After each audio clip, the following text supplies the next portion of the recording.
Kenya's President Uhuru Kenyatta has told Burundi leader Pierre Nkurunziza that he should postpone a presidential election due next month after last week's failed military coup, Kenyatta's spokesman said on Monday.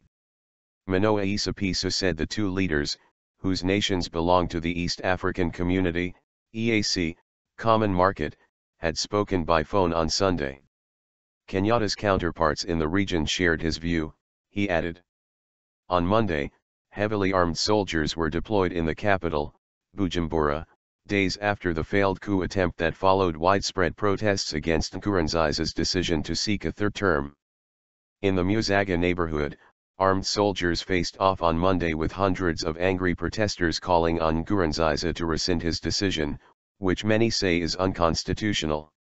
An Associated Press reporter in Musaga saw two soldiers firing live rounds into a crowd of protesters, who repeatedly shouted, "Shoot us." The soldiers were seen armed with machine guns and rocket-propelled grenade launchers. There was no police presence, signaling the army, which previously had acted as a buffer between protesters and the police, has now taken over operations against demonstrators. Regional leaders want the election date changed from June 26 to create a conducive environment, but the vote should still be held within the current electoral cycle, which comes to an end in late August, Kenya's Esipisu said. Making his first appearance in the capital since last week's attempted coup, Nkurunziza said on Sunday that he has been battling a threat from Somali armed group Al-Shabaab. "We are very preoccupied by Al-Shabaab's well-known attack. You know that Burundi has contributed to sending troops to Somalia, so we came here to contact our friends and colleagues here in Kenya as well as in Uganda," Nkurunziza said. "Both are privileged targets for Al-Shabaab.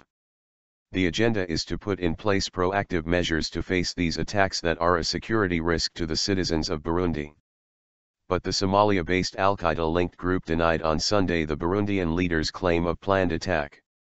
"We think that this is an attempt by him to appease his people, who are standing in the streets protesting against his dictatorship, or to divert the world's attention from him while he possibly prepares his mass revenge," Al-Shabaab spokesman Sheikh Ali Mohammed Rage said in a statement to Reuters news agency.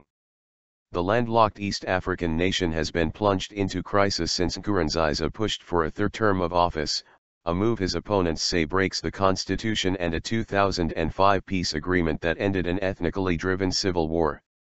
As many as 300,000 people died in the war, and there are fears the current crisis could inflame lingering tensions between the majority Hutu population and the Tutsi minority.